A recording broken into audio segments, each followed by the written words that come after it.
ओम साई राम। श्री साई सच्चरित्र अध्याय 45 भाग 3। काका साहेब का संदेह तथा आनंदराव का स्वप्न। पहला अंश। यह तो सर्वविदित ही है कि बाबा ने काका साहेब दीक्षित को श्री एकनाथ महाराज के 2 ग्रंथ, पहला श्रीमद् भागवत और दूसरा भावार्थ रामायण का नित्य पठन करने की आज्ञा दी थी। काका साहेब इन ग्रंथों का नियम पूर्वक पठन बाबा के समय से करते आए हैं और बाबा के समाधिस्थ होने के उपरांत अभी भी वे उसी प्रकार अध्ययन कर रहे हैं। एक समय चौपाटी बम्बई में काका साहेब प्रातःकाल एकनाथी भागवत का पाठ कर रहे थे। माधवराव देशपांडे अर्थात श्यामा और काका महाजनी भी उस समय वहां उपस्थित थे तथा ये दोनों ध्यान पूर्वक पाठ श्रवण कर रहे थे। उस समय 11वें स्कंध में द्वितीय अध्याय का वाचन चल रहा था, जिसमें नवनाथ अर्थात ऋषभ वंश के सिद्ध यानी कवि, हरि, अंतरिक्ष, प्रबुद्ध, पिपलायन, अभिरुद्र, द्रुमिल, चमस और करभाजन का वर्णन है, जिन्होंने भागवत धर्म की महिमा राजा जनक को समझाई थी। राजा जनक ने इन नवनाथों से बहुत महत्वपूर्ण प्रश्न पूछे और इन सभी ने उनकी शंकाओं का बड़ा संतोषजनक समाधान किया था।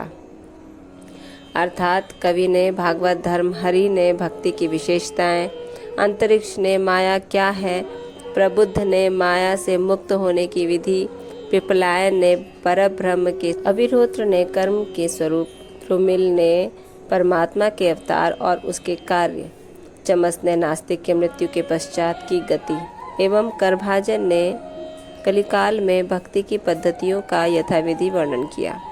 इन सब का अर्थ यही था कि कलयुग में मोक्ष प्राप्त करने का एकमात्र साधन केवल हरि कीर्तन या गुरु चरणों का चिंतन ही है।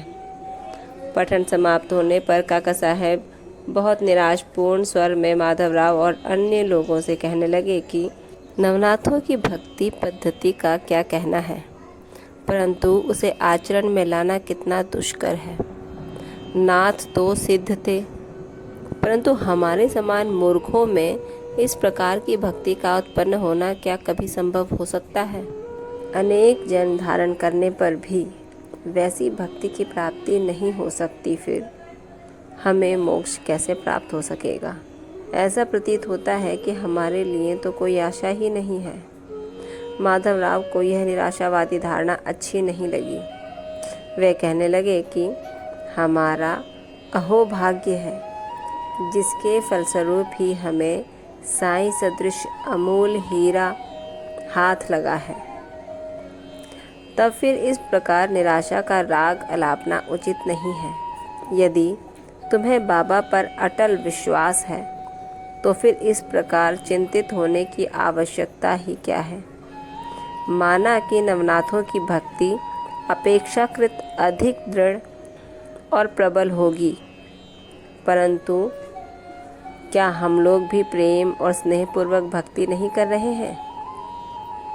क्या बाबा ने अधिकारपूर्ण वाणी में नहीं कहा है कि श्री हरि या गुरु के नाम जाप से मोक्ष की प्राप्ति होती है? तब फिर भय और चिंता का स्थान ही कहाँ रह जाता है? परंतु फिर भी माधवराव के वचनों से काका साहेब का समाधान नहीं हुआ। वे फिर भी दिन भर व्यग्र और चिंतित ही बने रहे। ये विचार उनके मस्तिष्क में बार बार चक्कर काट रहा था कि किस विधि से नवनाथों के समान भक्ति की प्राप्ति संभव हो सकेगी।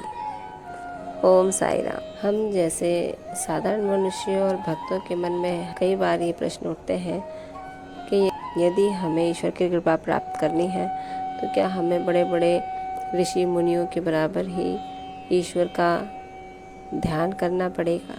जिस प्रकार बाबा ने अधिकारपूर्ण वाणी में कहा है कि श्री हरि या गुरु के केवल नाम जाप करने से ही हमें मोक्ष की प्राप्ति हो जाती है।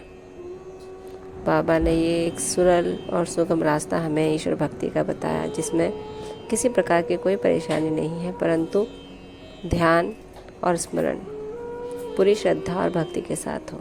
उससे ही हमें ईश्वर की प्राप्ति हो जाती है और उनकी कृपा मिलती है। इसी के साथ ये अंश यहीं समाप्त होता है। कल अगला अंश काका साहब का संदेह तथा आनंद राव का स्वप्न भाग 2 पर अध्ययन होगा। तब तक ओम साई राम। बाबा आप सब पर कृपा रखें, आपको आशीर्वाद दें और कष्टों से दूर रखें। ओम साई राम।